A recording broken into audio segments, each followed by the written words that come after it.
Hi, Mark here from the Tangent-Bound Podcast Network and host of the flagship show, the Tangent-Bound Podcast.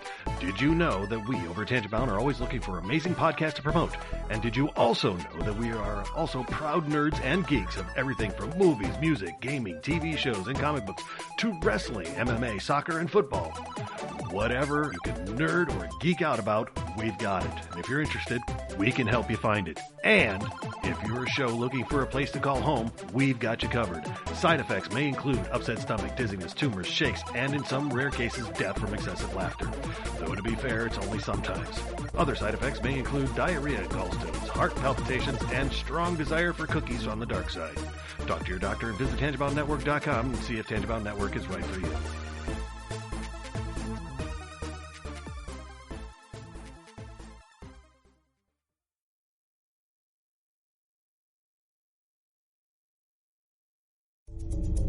This is a Danger Entertainment podcast. DangerEntertainment.net. Danger Entertainment Podcast Network.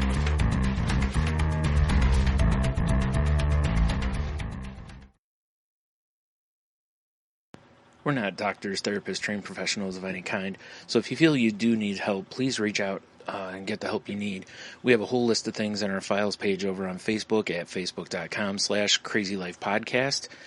And or just search on the internet for the suicide prevention hotline number, or go to NAMI.org, or whatever resource you can find. But just please reach out for help if you need it.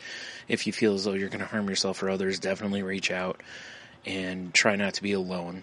Also, if you feel that way and you realize that you're writing a note or making plans of how you would do, like harm yourself or others, definitely reach out. That's a huge red flag.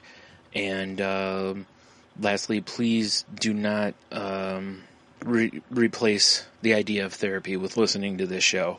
Again, if you need help, please reach out and get the help that you need, or contact us. We can try to help you find the help that you need.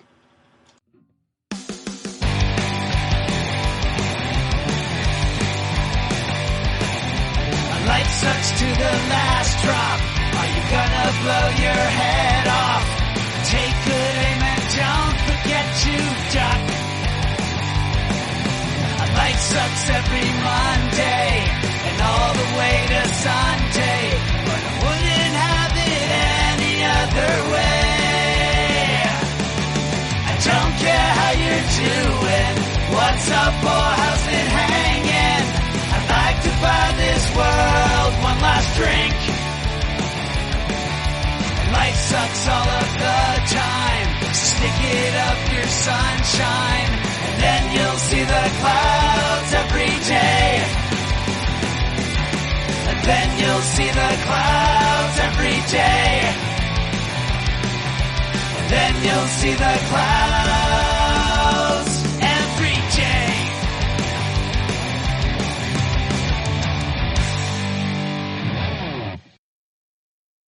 Welcome to The Crazy Life, everyone. My name is Jen, and I am your hostess for the evening. And with me, as always, we have Hanno and Brian. Hi, guys. How you doing? Howdy. Hey. Howdy. Glad I have everybody here. Who wants to start us off? I will. So I went to the store again the other day. And you know, it was nice because of going already. I didn't have the anxiety this time that I had the time before. Because the time before I had to take one of my anxiety pills before I went. Because I literally thought if I didn't, I felt like I might have, I don't know if it would have been a panic attack, but it would have been like a very high anxiety, which for me usually leads to panic attack. But, anyway, I had to go get medicine, and I had a list of other stuff, but I was like, well, you know what? Worst case scenario, I'll just go right to the pharmacy and right back out, you know, if it's crazy in here. But I got there and the parking lot looked, you know, just a little busier than what it would have been pre-coronavirus, you know, and I got inside and was like, yeah, there's not really a lot of people in here. This is awesome. And as I was walking around, I was like, it was funny because all the stuff on my list was the stuff I couldn't get when we were there a few days before. Was it 4 days or whatever before? And I was able to get, I think, almost everything on the list. They're still out of, toilet paper, hand sanitizer. Those things are still gone. But they had, when we were there before, they had no cheese, almost no eggs, low on milk, all this kind of stuff, no pasta of any kind. And, I was able to get some jar pasta sauce. I was able to get some pasta. It was pretty much all elbow macaroni or lasagna. But I was like, hey, whatever, right? I just want to get a couple boxes so we have some, because we do use it, if we want spaghetti or whatever, even though there's no spaghetti, it's, whatever. So, and I was, like I said, I was able to just walk around and grab pretty much everything on my list. So I was like, okay, this is, they even had some paper towel, they had water, and they actually had a decent amount of water, so it was and I went at 3 p.m, so it wasn't even I went I didn't go during the senior citizen hours or something like that, it was later in the day. A lot of the frozen stuff was restocked, and I was talking with the woman in the pharmacy, and, I was like, it's so nice to be in here and feel it kind of normal again. I said, aside from being out of a few things. And she goes, yeah, she's like, they're really busting their butts to get the stuff on the shelves. And I was like, yeah, I can tell. I'm like, I was just here a few days ago, and stuff that there was zero on the shelf of, now there's at least a little bit, and people are walking up. And with the elbow macaroni, I grabbed 3 boxes, and there was probably, 30 boxes or so on the shelf. And most of the people walking up grabbing it were grabbing 1 box. They weren't like, ooh, pasta, and just sweeping it all into their cart, So, and like I said, the cheese when I went before was pretty much empty. When I went this time, they had everything, so it was, like I said, it was just really nice to get in there. I walked up to the front, and I was like, oh, U-Scan's open, and I didn't have very much, so I just zipped through that, because there were, the people who were in line had a lot in their cart. I had 10 things or something, so I'm like, I'll just use this and get out of here. And, and once again, I went out of my way to make sure I said thank you to anyone, that helped me, the woman who was wiping down the carts on the, when you first walk in, because I really love the fact they have a dedicated worker with sanitizing wipes, wiping the carts down, and then they push them to you when you first walk in, so you don't have to go grab one that may not be, wiped off or whatever. And, wow.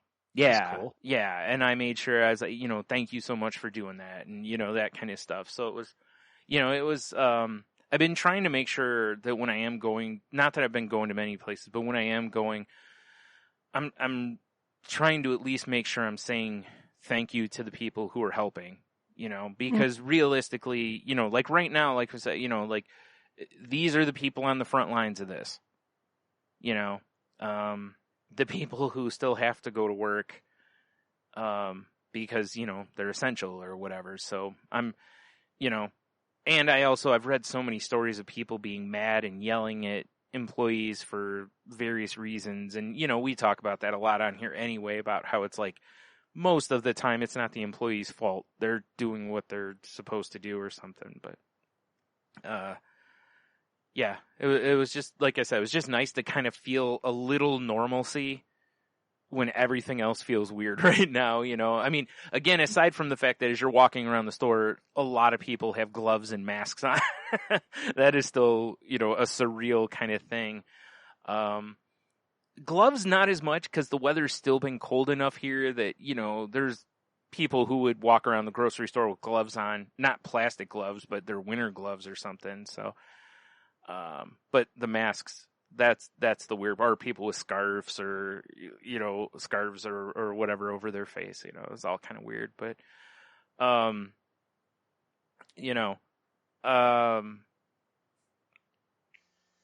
then, I was supposed to have, was it a Monday this past week? I was supposed to have a couple cavities filled, and I got a call from the dentist office that they're suspending all visits until later. That's all they could say. Like they were like, we're not even sure when we're going to start. And I'm like, but in the meantime, my teeth is rotting.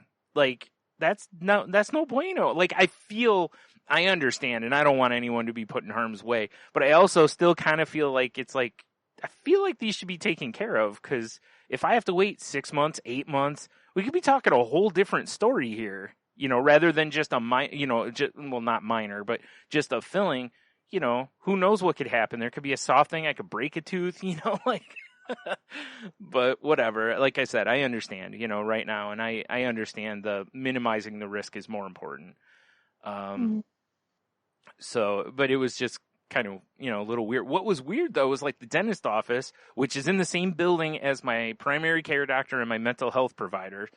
The dentist office calls and says, hey, we're cutting everything off.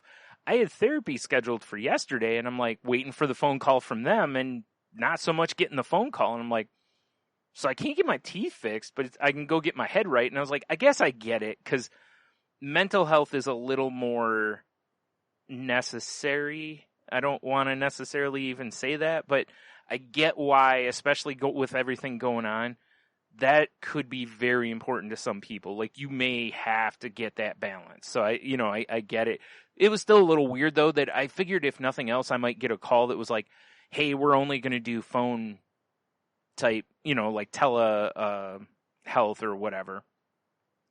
And they didn't, and I was like, and again, I'm trying not to go out, trying to think bigger than me, blah, blah, And so I was like, well, I don't really want to go to a center where people are constantly going in with the flu and colds and this stuff, with this going around, and my mom and everything here. So I called and canceled. And then I actually got a call from my therapist today. Apparently they do offer telehealth, which I didn't know. And for some reason, the person on the phone yesterday didn't tell me that. So I have to call and schedule something for that, which is good, because as we'll get into in a little bit here, I really could have used the visit yesterday. So that's, aside from, like I said, we'll get into more here in a few minutes, but that's been my week. I mean, obviously most of us are probably not going to have tons to talk about unless you did a lot, because there's just not a lot to go do. I don't know. Henno's probably been out gallivanting. Yeah. All right. That was today. So I've been going into work for 3 hours. It's just so bizarre to show up at noon. At first it was 4 hours, so at least we had crossover. Mm-hmm. And it's 3, so I don't see anybody that's there in the morning. I just see John, our GM, who's there all day long. Which makes sense, because trying to minimize contact, right? Yeah, and we talked a little bit about that today, because one of the things that's been having like little conversations about what's going on with the what are they calling it? Families First Act. So that's where you get the 2/3 pay for family for sick time, and you can get full pay if you're in an isolation area. There's all these qualifiers. But the big deal, 10 weeks of leave at 2/3 pay. And so, and there are, John's going back and forth with our HR attorney, because they really haven't finalized it yet. So Congress makes up the law and there's their intent, but then you've got the Department of Labor has to now give their guidance, or what you want to call it, on it. So we don't know how it's going to, get kind of implemented, but then there's a lot of questions and stuff, and slowly the information is getting out there. But it's been a big deal because most of our staff have children under 18. And it could come down to where there's only 3 of us there if everybody decided to take it off. Oh, wow. And for some people, it's not a bad deal to do. Mm-hmm. It's 2/3 of your pay and you get to be home with your kids. And then, but there's these weird things that, like, okay, it has to be because the school's closed. Okay, well, what about when technically summer starts? Does that count anymore? And oh my wow, I GM wouldn't even thought about that, but yeah, that makes sense. but my GM would love to give everybody pay, but he's also looking at the thing where it's like, I don't want to mess with stuff. Like, because how they're going to do it is you get a tax credit. So Yeah. you pay the employees, and then the business gets a tax credit at the end of the year, Okay. which means you're filling out some form. And, like we said, he's like, I don't want to screw anything up. I'm like, oh yeah, there's going to be like some checkbox on an IRS form that says, did you employ the employee at all during this, or whatever, or Yeah. did you compensate them? And then now you lose the whole thing or whatever. Right. And so, and because he wants to do everything completely legit. This is being offered. We're going to do it the right way. But I'm like, yeah, it's probably not a good idea. It sucks that it has to be an all or nothing, but it's probably better to be either all or nothing. You either choose to work or you choose not to work. It's one or the other. Yeah. Mhm. And so in the process of talking about that, I kept bringing up I brought up the idea of like, the staggered, as much as I don't like it, because I just assume be at work and working, the staggering's been really good because if anybody does get ill, it only directly affects a portion of our staff Yeah. versus all the staff. And I was like, ooh, that's interesting. And so for us in this area, so he asked me today, he's like, have you been around anybody? And I'm literally like, no, I haven't. Other than my trip because we had a guy walk in the office and he just kind of came barging in. He didn't have any of that. Like pretty much everybody is being respectful of each other's distance at all times, even in the grocery store. Just people are just mindful of it. Yeah. And walked in like he had no qualms about walking right up to the divider wall. And John's like literally holding his hands up. He's like, you need to slow down, buddy. Yeah. We're doing 10 feet here. Yeah. And and he needed to get into a unit, and it happened to be a unit where we just found out the whole family tested positive, and we're like, that they're, and he's like, yeah, I haven't been around them in a couple of weeks. It's like, okay. And I said I'm gonna run up the stairs and beat you to the door. But it was because because of that, John asked me, he's like, how's your experience with people? And I'm like, honestly, I'm not around anybody. I come in here, it's been weird. I get up in the morning and at first I was literally still in that couch locked.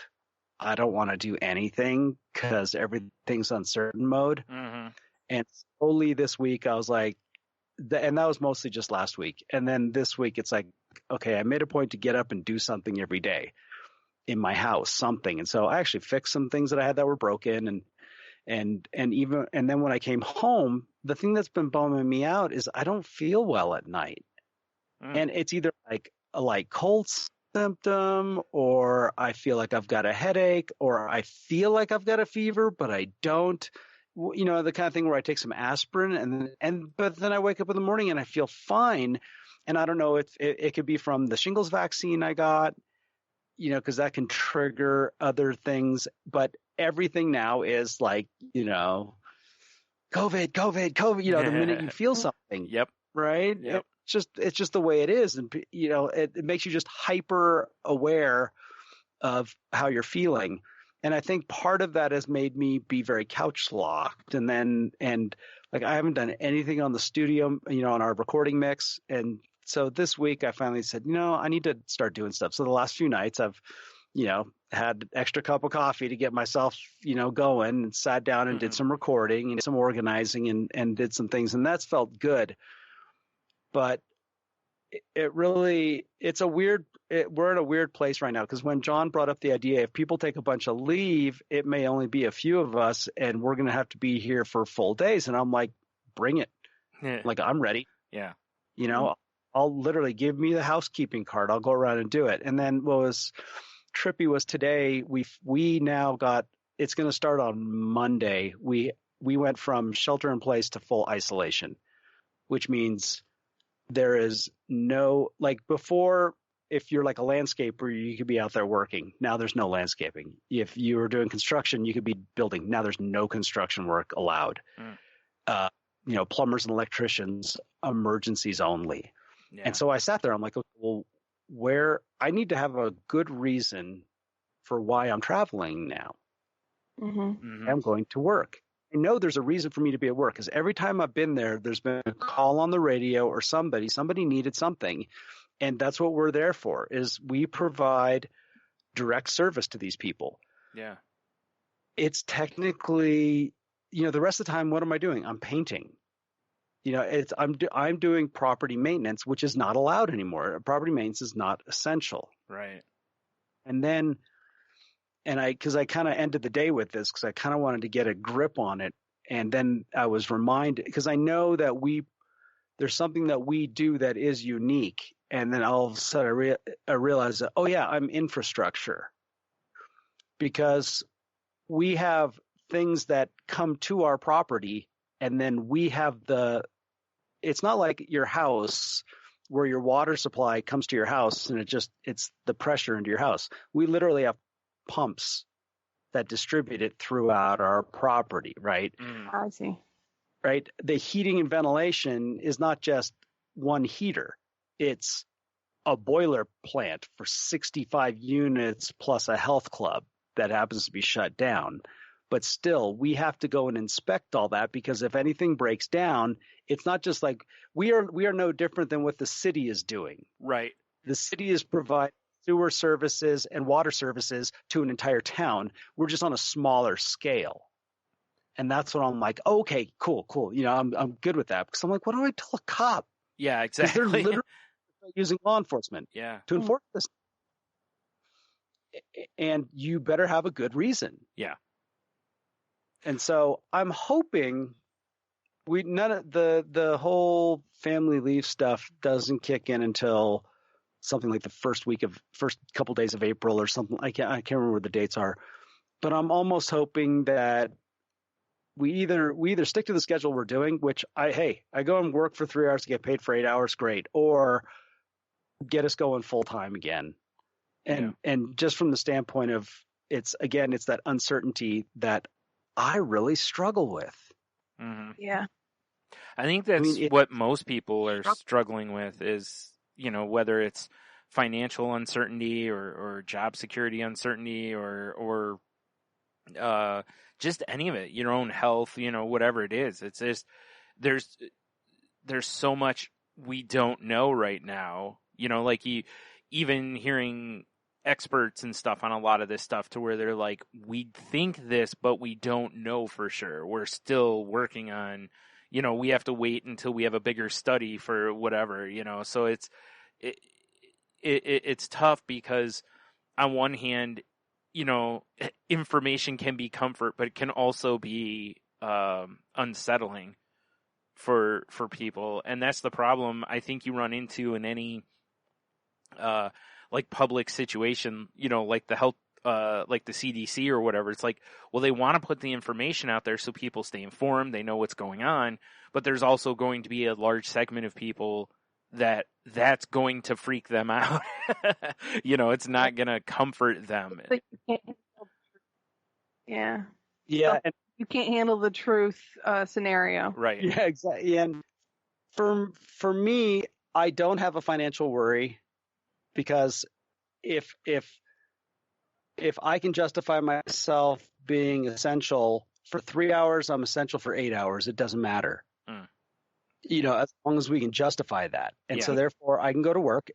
Our owners are still paying dues no matter what. Our facility needs to be maintained. It's just a matter of, are we meeting the community goals well?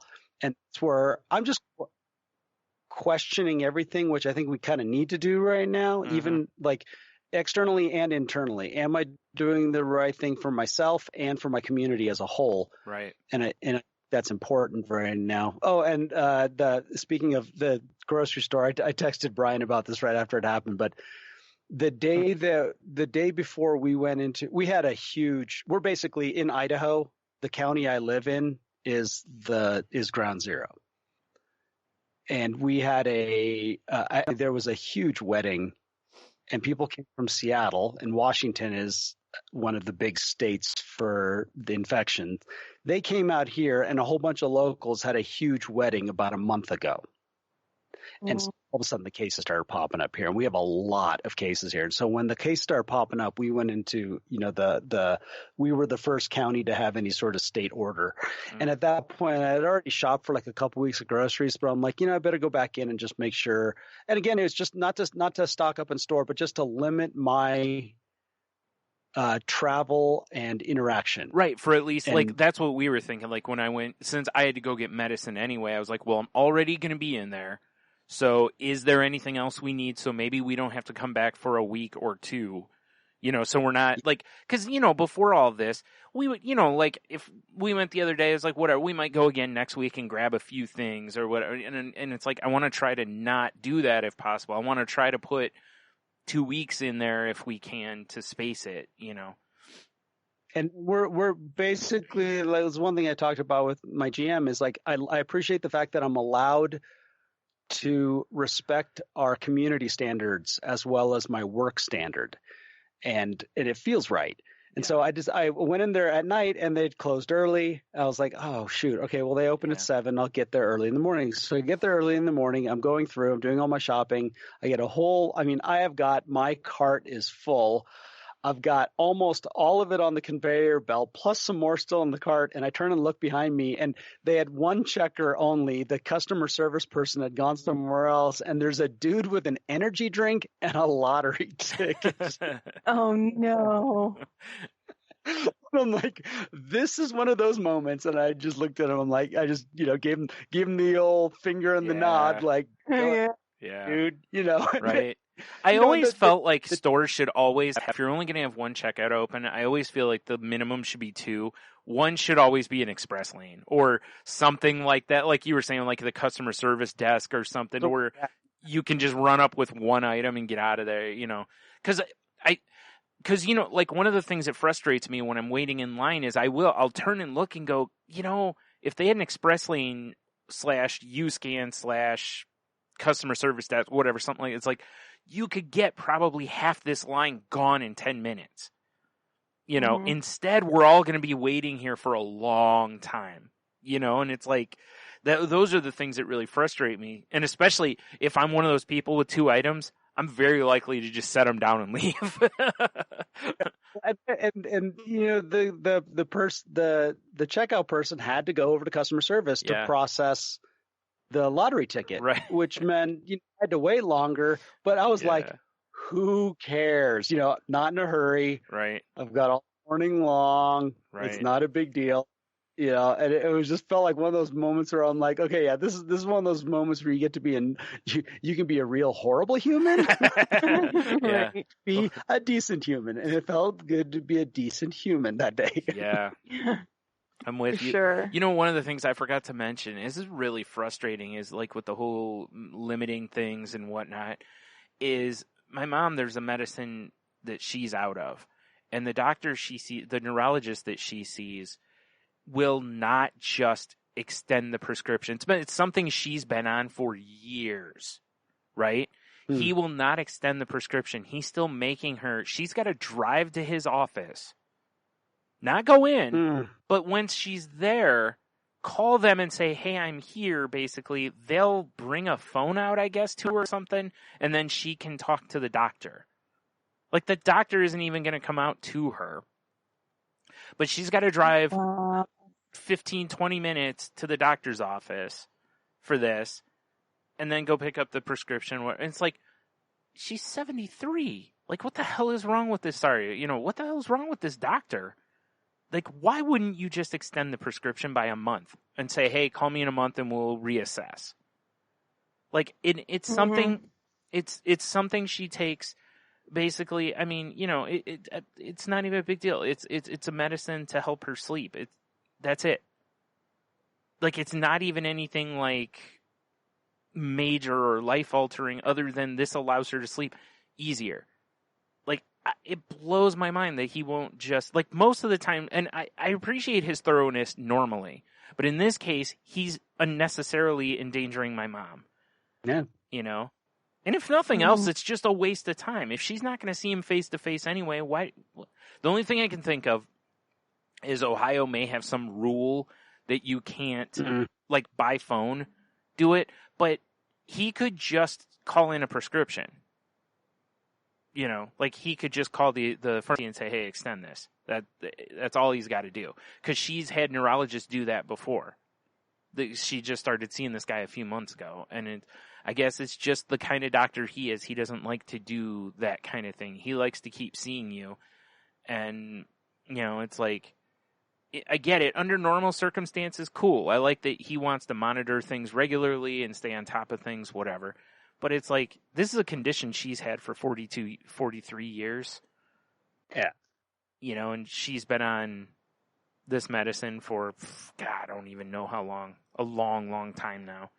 So, I don't even understand, you know. But anyway, I just feel like, you know, that is not minimizing risk. I just got a text message from Verizon saying that they're giving everybody with a data plan 15 free gigabytes for a month. Oh, wow. Nice. That's more than how you know, because that's, I think what's great is you get to these moments right here get to test us as individuals. Yeah. And it's to test the who we do business with. Mm-hmm. You know, and we get to see their true colors as well. Yeah. Yep. Yeah, I got a thing from eBay earlier today offering to suspend seller fees for a month. So, which is nice because, you know, who knows? Like, it's a very uncertain platform right now, you know, with people potentially getting monies from the government, they'll be buying, but you don't know what they'll be buying. So, Sure. you know, and the sad part is, like, with eBay, it's like you've either got to pay your store fee or a listing fee up front. It's, you know, it'd be different if you only had to pay things when things sold, but that isn't how the site works. So, you know, as a result, you know, you could just be racking up fees, and it's like, well, I'm not selling anything, so it's kind of pointless to keep racking these fees up. Yeah.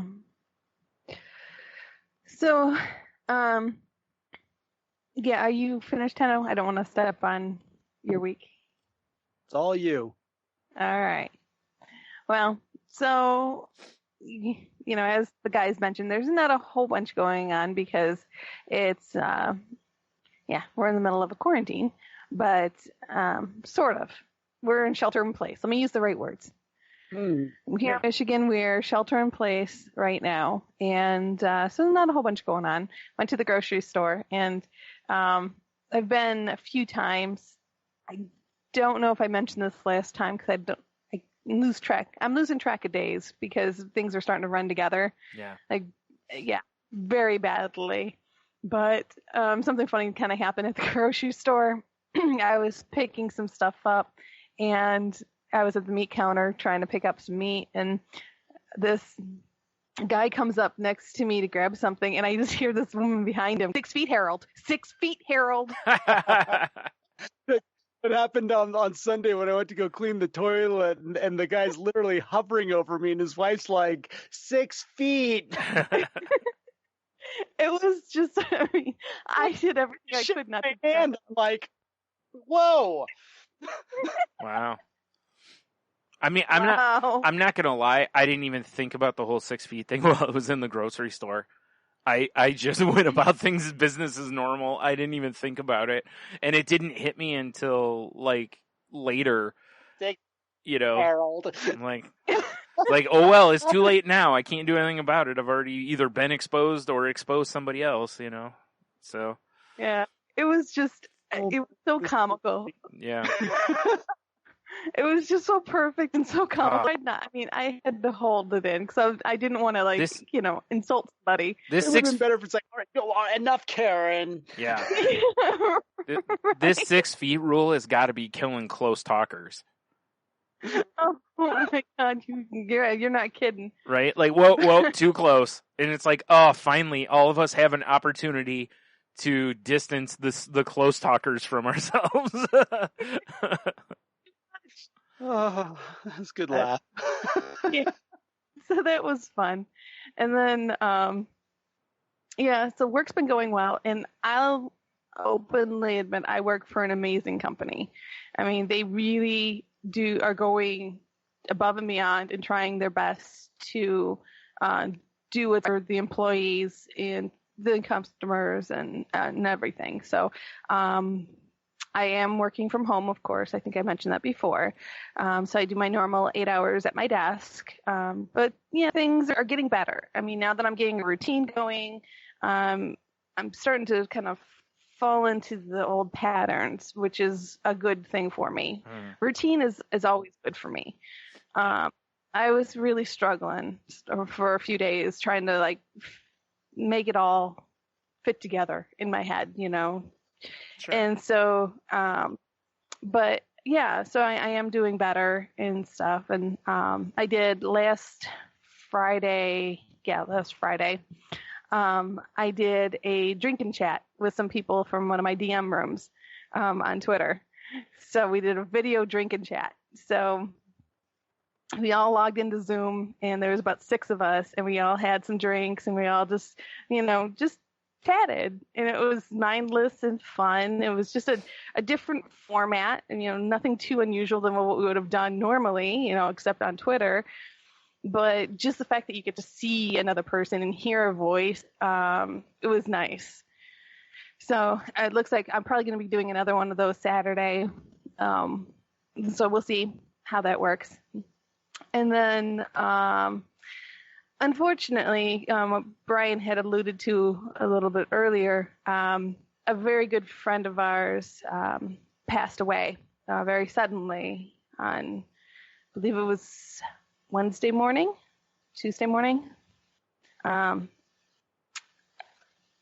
Yeah. So our good friend T, wonderful individual, absolutely amazing friend.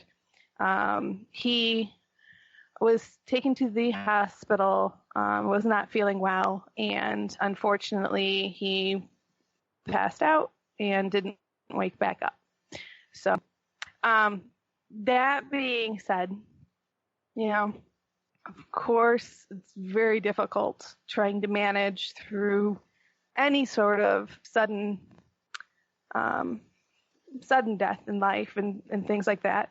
But during this time makes it even harder because you can't do the things that you normally do, like reach out to your loved ones and your friends and go meet and have a couple drinks and, and talk about and have memorials and things like that. Right. So it just makes it a little bit more difficult. Yeah, because doing this kind of stuff over Skype or whatever is just not the same.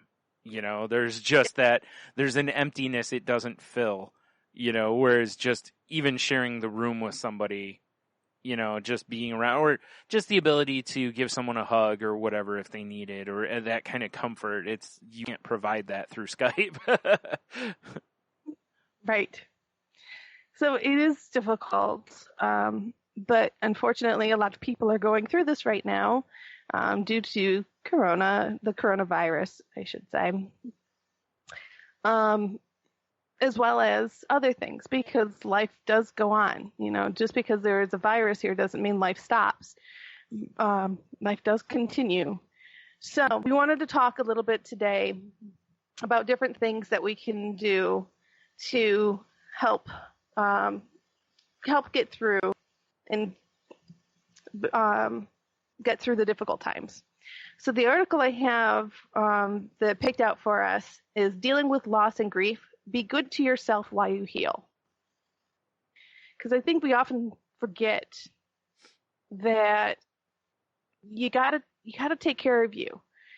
You can't pour from an empty cup. You've heard us say it many times over. You have to take care of you first. That's the reason why on the airplanes when they say the oxygen masks fall, put yours on first, get yours set, then help others. There's a reason you have to take care of you first sometimes. It goes against the grain. Nobody wants to be, no one wants to be selfish, but you kind of have to. Sometimes you got to take care of you, and part of taking you in self-care is being good to yourself and letting yourself heal. So I'm going to jump a little bit down to about middle of the article here. Grief is one of those emotions that have a life of their own. It carries every feeling with it, and sometimes there's no way to discern it.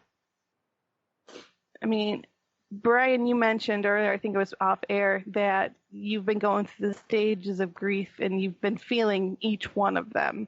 And it's kind of interesting this time because you're recognizing them. Yeah. Yeah, because when we went through this before with when our friend Spence died suddenly, I think it was more of I just went through them. You know, this time, because I've been through it before, I was kind of able to catch different parts, like really even catching myself in the anger part and asking questions that are just like, what are you doing? Like this isn't, because when you're grieving, you're dealing in feelings, you're not dealing in logic. And, my brain's still trying to go, wait a minute, but what about, and it's like, no, this isn't the time for you, like, go have a seat. That's right. Take a number. Yeah. Mm-hmm. Well, the article goes on to talk about self-care, self-care, self-care. The shock of loss to all of our bodies, emotional, mental, physical, and spiritual, is superb. When we wake in the morning, we question the very nature of who we are. Upon awakening, there's a split second where everything is okay in our world. And then we remember, the storm clouds cover our heads again. Our bodies need to be fed during this time in order to handle such trauma. Self-care is personal, but I did know the things my body wanted.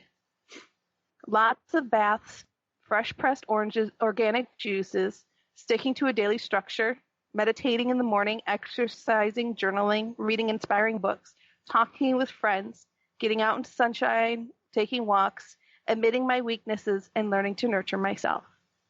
These are the base things that I knew I needed. So just like, yes, time has to go on. You get back to your routine thing that helps, but just listen to your body. I mean, we've talked about on here before, is really trying to be in tune to what your body is telling you it needs. If it needs sleep, sleep. If you need to eat, eat. Moderation. Try to be aware. You don't want to go too, far off the reservation in any one direction, but just, really pay close attention to what your body's telling you and deliver that. Baths are very soothing. If you have the opportunity to take a bubble bath, take a bubble bath. If it makes you feel good, go for it.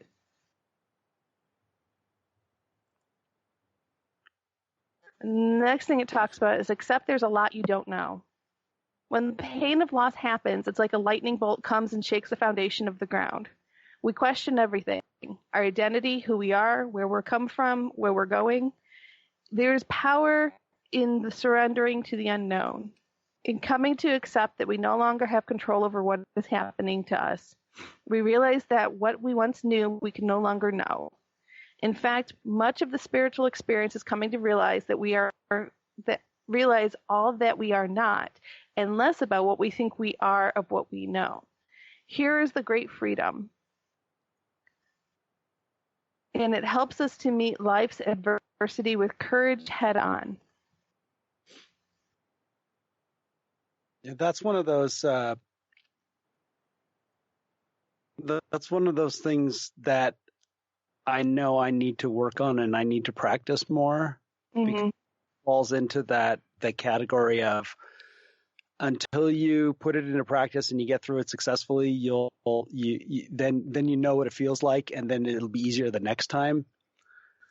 Mm-hmm. Like, I know that I'm doing better this time with uncertainty, and because it's interesting, that idea of like, when something happens in our lives, whether it's like loss within our family or friends or close circle, or whether it's something that happens, bigger out in the world around us. And we like it that article talks about it's like now you might start to question. You have like with my dad when I was driving home, having a little bit of my own little existential crisis. Crisis. It was just more of a thought process, and to actually focus on the uncomfortable parts and to work on becoming okay with them. Like in a little bit, like we talked about meditation, where you don't fight it, but you don't wallow. Mm-hmm. You find a way to work with it, and to almost gain like a synergy in it. Like, okay, I know I have uncertainty in my life right now. It's like the whole idea of like, I know I'm supposed to have a broken heart right now. I don't know how long it's going to last, and I'm going to be okay with it. I'm going to be one with it until it's done is a freaking scary thing. Like, Yeah. I can't, like, I have never, I mean, that's why I drank a lot, right? Because when I drank, all of that got quiet. Right. Yep. Like, guarantee it would go away right then and there. Done. And that's why, drugs, alcohol, and even food. I mean, there's nothing like a good chocolate ice cream sugar coma to make you just forget how you're feeling. But those that's where I'm getting at is to resist the desire to shut it off and to be in it. Mm-hmm. Oh, I want to get so much better at that, and I can't. I'm trying. I'm better right now, but Yeah, and that's the worst part. I mean, in dealing with the COVID-19 and everything that's going on right now is so scary and so uncertain, and there's just nobody can give an end point to it, and it's just unsettling. And on top of that, then you get to deal with, death, which is uncertain. Well, it's a certainty. We're all going to face it at some point or other. But the whys and all the questions and all the stuff that goes on in your mind and everything, it's just, like you said, you just kind of have to sit in it. And it sucks so bad to just accept that this is the place that you're at right now, and that's okay. Yeah. And you'll get through it. You'll move through it eventually, but as of right now, you're stuck, and it's okay. The part that can be really dangerous or extremely hard to deal with this is that since there are a lot of people who don't live with someone else, and when they face something like this, they're isolated. they're alone. And as a result, again, as I was listening to Mental Illness Happy Hour last night, and Paul Gilmartin said something I absolutely loved, which is basically like when you get trapped in your head, that's giving depression, anxiety, whatever it is, hold advantage. Yeah. And and it's so right. And like with this, isolation allows you the time to get in your own head, and once you're in there, literally, like you said, you're trying to fight from behind, and so it can be very difficult. So again, this is why, during, especially now, but anytime, it's important to reach out, have some sort of social interaction. Again, we know you can't really go do a whole lot, but, like you said, luckily we live in a time where, you can at least, like digitally connect to people via FaceTime or Skype or Zoom or any of those kind of type of things, or even just chat rooms, like on Twitter or DMs or whatever. So, just make sure that, talk with other people, because once again, we'll mention, you're not alone. Other people are going through this too, and they are, like us. We know a good sized group of people all dealing with this. So, we have plenty of people we can talk with over it. It's just a matter of making sure that you don't just, go into, go get in bed and just stay there and think, well, if I keep the covers over my head, this will all, this will go away or whatever. It's not quite going to work. So like Henno said, it's the hardest part about all of this is literally sitting in it and just experiencing it, because, burying it, putting it aside, all this other stuff is not going to help you. It'll come back later on. So, if you can just deal with it and move on. And, like a friend of the show from Salty Languages was telling me last night, she was like, she's like, at least she goes, the one advantage to, the whole isolation thing, or the, staying at home, the quarantine thing, is she's like, if you do decide you're just going to stay in bed because you're sad, it's fine. You're not going to miss work. You're not going to miss, kind of a thing. And I kind of laughed. I was like, yeah, there is that. Yeah. But still, very difficult to deal with either way. Mm-hmm. The next item is Our Time in Space. I learned what counseling psychology class that it takes 2 years to grieve the loss of a loved one. In human time, that seems like an eternity. There are stages, and each stage brings a remembrance, especially, not especially, once you start hitting the year marks. During the last year, each mark felt like Valentine's Day without a lover. Oh, this is the day I knew my marriage was over. Oh, this is the day my mother died. Oh, this was the last holiday we spent together. Recognizing that grief needs time and allowing space for the grief process to unfold gave me permission to hold the great bowl. It's so true. I mean, we've all been through different things in our lives where you have to let time. And the way I look at time is, they say time heals all wounds. And I will say that I agree, for the most part, time does heal wounds, but it leaves nasty scars too.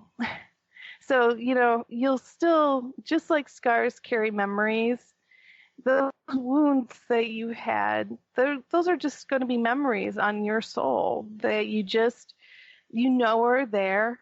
You're going to see them on occasion, and it's going to bring back the memories, and you're going to feel that bittersweetness. It's all going to be there. It gets easier because you expect it, and you get used to feel those feelings and knowing that they're coming when you see certain things or reach a certain date. But it doesn't make it any less painful. It's still painful. You still see it, but it's more of an echo of what it once was. I think that's a good reason why learning to live in your discomfort is a good practice, is because then when you do have those natural flashbacks, Mm-hmm. it don't hit you as hard because you've already learned to live in it. Yeah. It's true. You accept it and you can be open to it. And rather than fearing the memory or fearing the experience of reliving something, or whatever it is, so many times it can be just a sensation. We can welcome it if we can get right with it, basically, is what it comes down to. Like, I still have flashback memories to stuff that I am just they're just parts of my life that I regret. And the fact that it brings up a fear in me or something pushing away means I haven't really dealt with it. Mm-hmm. Because if I go in and I actually, do the work on it to where I come into acceptance of it, and I'm no longer regretting it or embarrassed by it or whatever it is, then when it comes in, I can be okay with it. I can, oh, I wonder why I thought of that right now, and not feel it all over again like it just happened. Mm-hmm. Yeah. The next one, and this is a very important one, accept that sometimes you have a bad day for no apparent reason. You know, it's so important. Months, even over a year, I would have a day or several where it felt like there was no reason at all to feel in the dumps.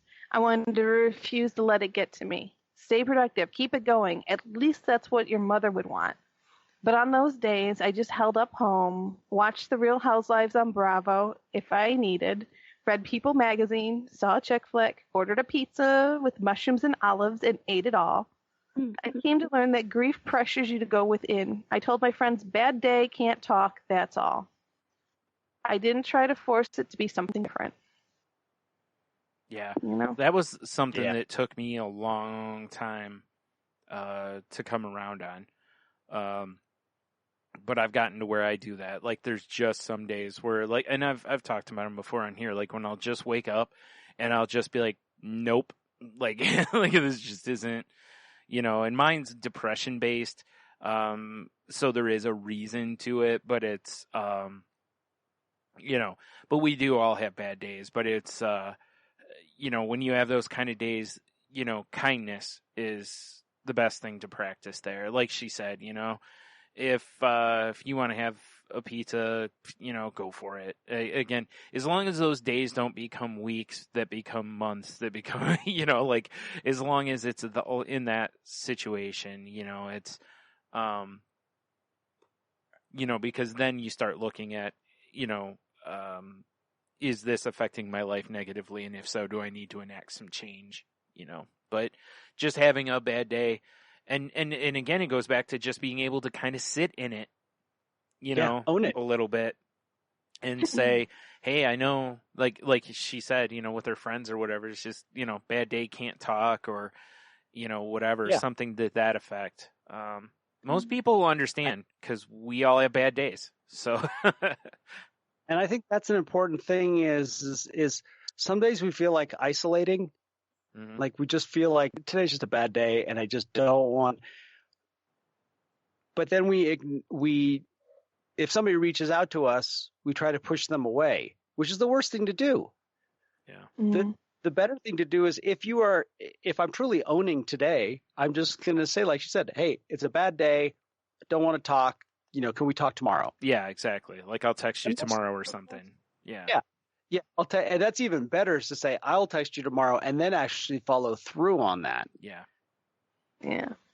You know, and I think that's another great thing to start practicing is that too, is to, if you are going to own it to not just for yourself, but own it to others around you and give them an opportunity to accept it as well. Right.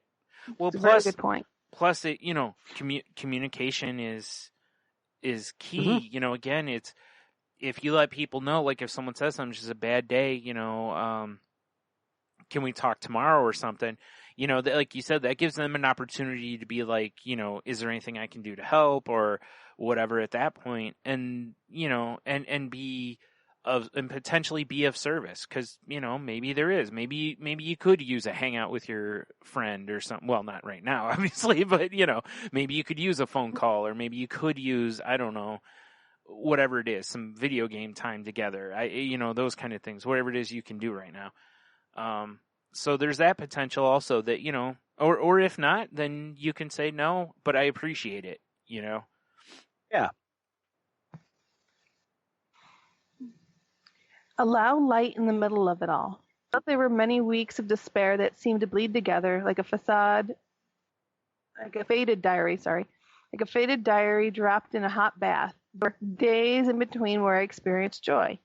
A fun lunch out with a friend, New Year's out with my brother, a no reason to be happy day when I felt creative, or like the holiday party, which I didn't really want to go to, but I put on makeup, blow-dried my hair, and ran into an old college friend.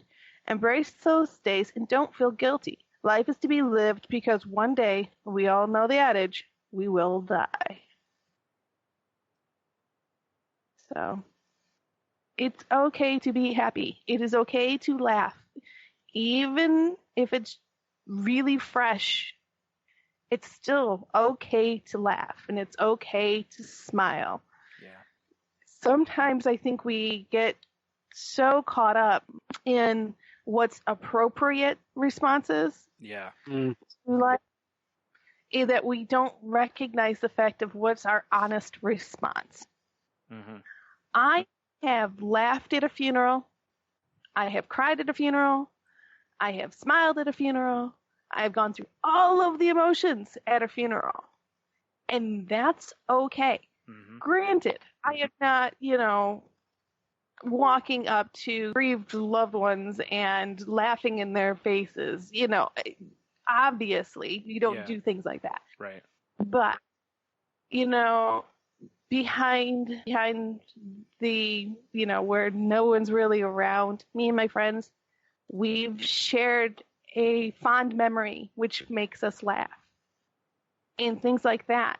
And that's okay. Mm-hmm. It doesn't always have to be about tears and sadness.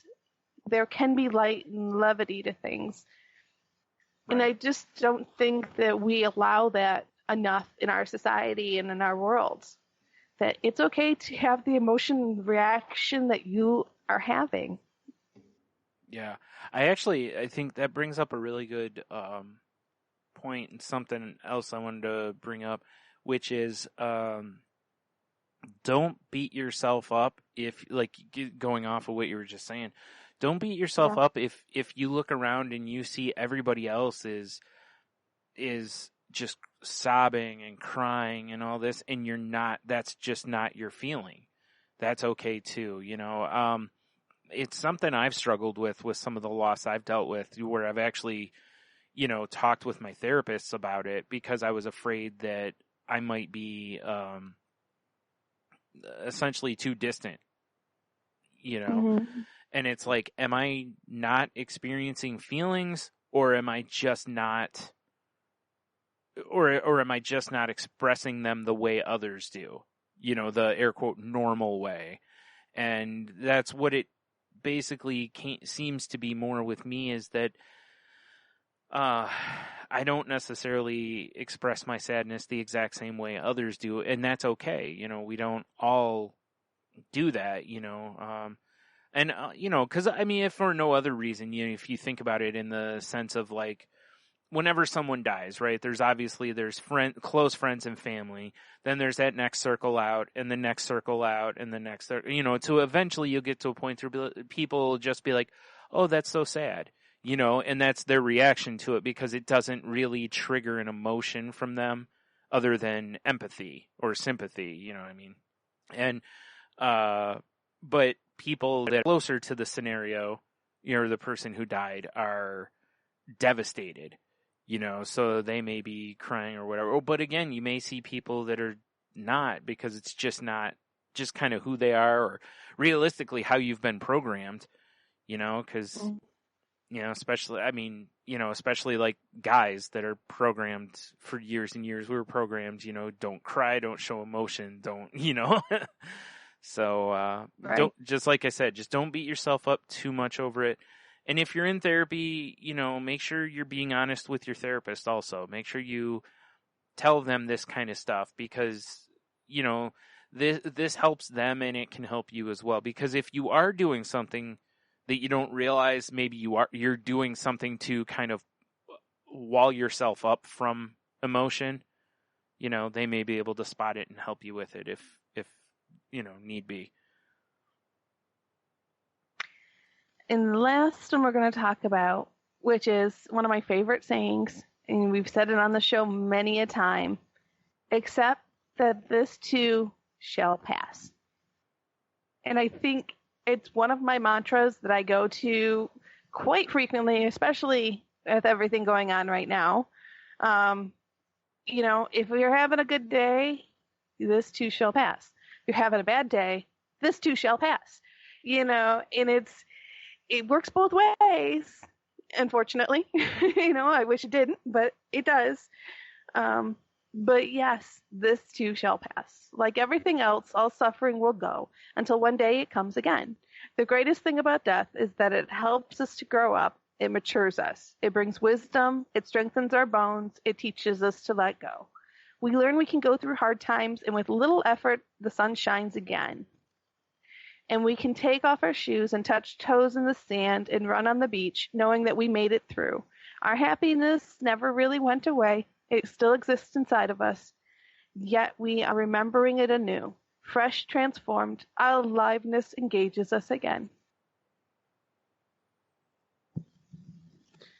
So, I always love that one. Yeah, one thing I like about that is it's a good reminder that we're all gonna find relief, and like Brian said, we're gonna find our own emotions, and it's gonna happen in our time. And yes, this too shall pass, but it might be a little quicker for some, and it might be a lot longer for others. And that it's okay to feel your own way, and you don't have to compare your insides with other people's outsides. Right.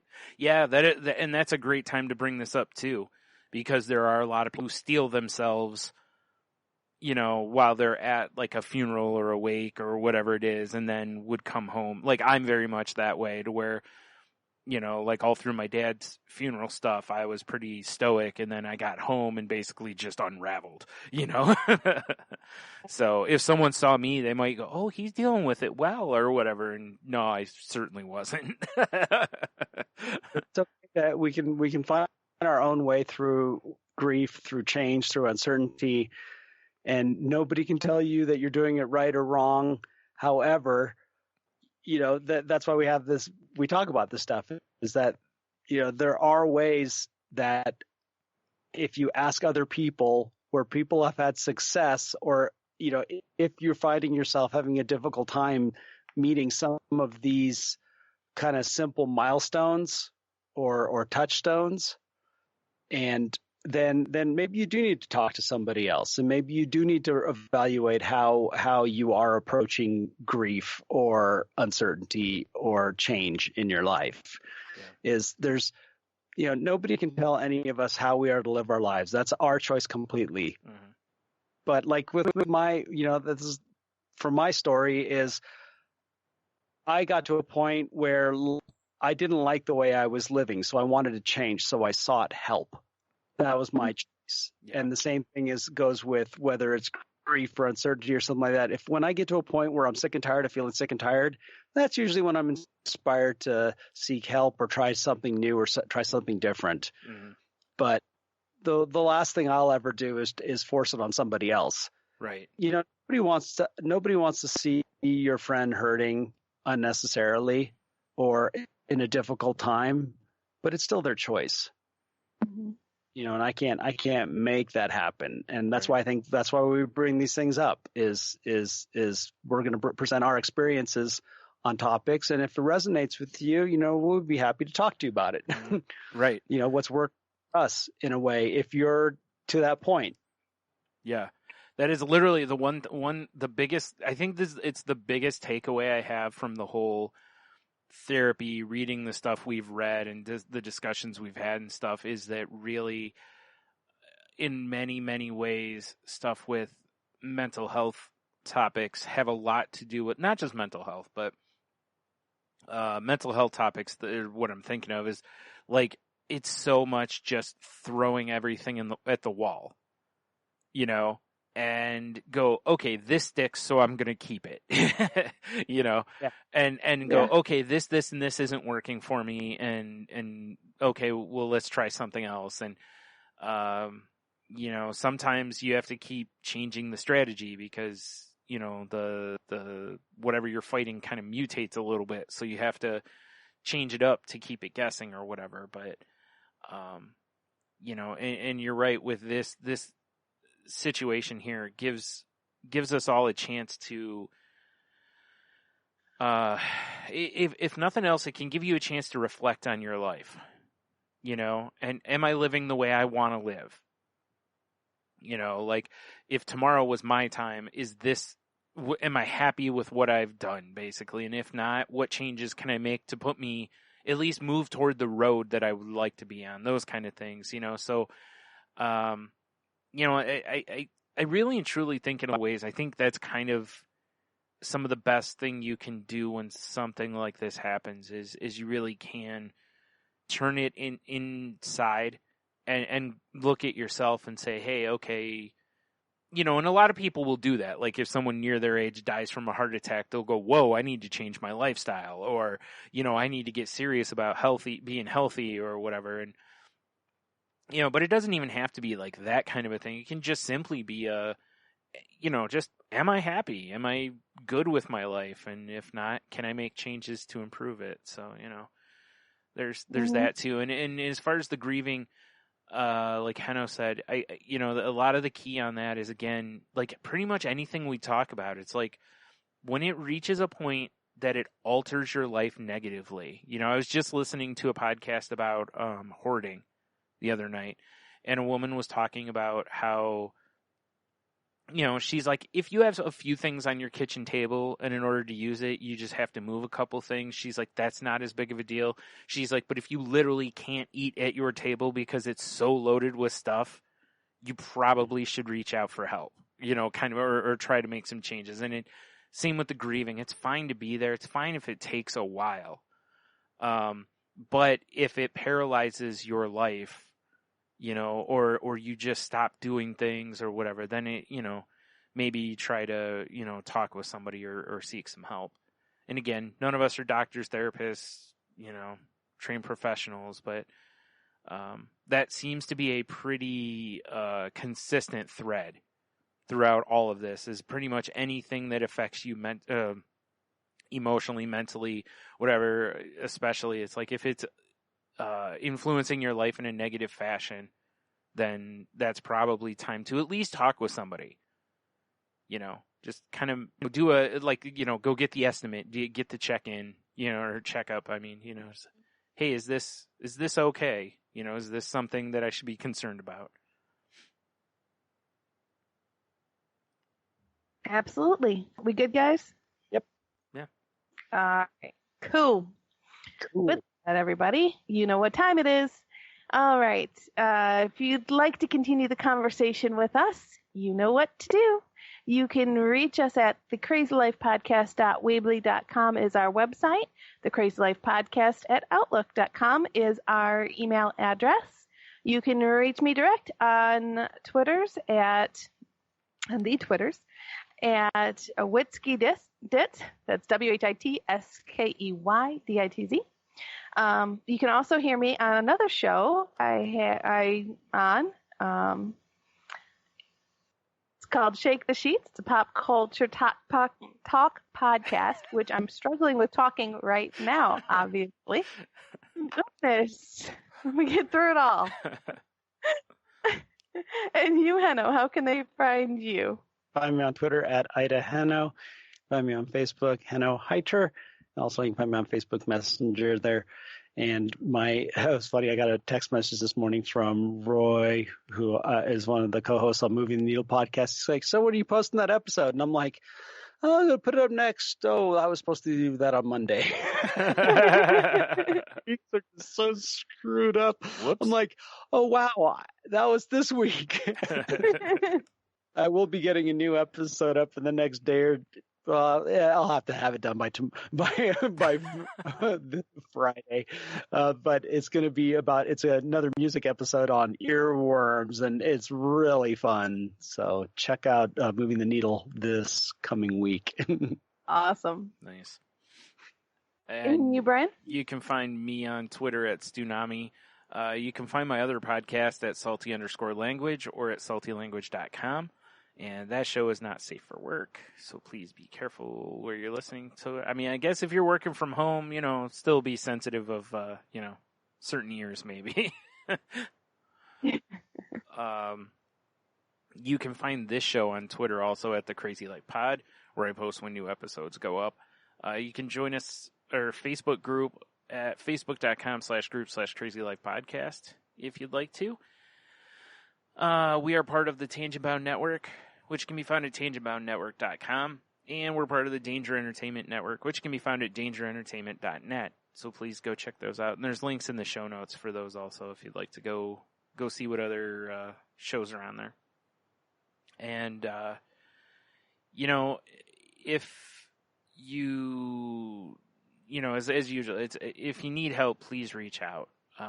Whether it's over, loss, the isolation going on right now, just worry over the uncertainty, all these kind of things. There is some sort of a support group out there for pretty much anything you could want.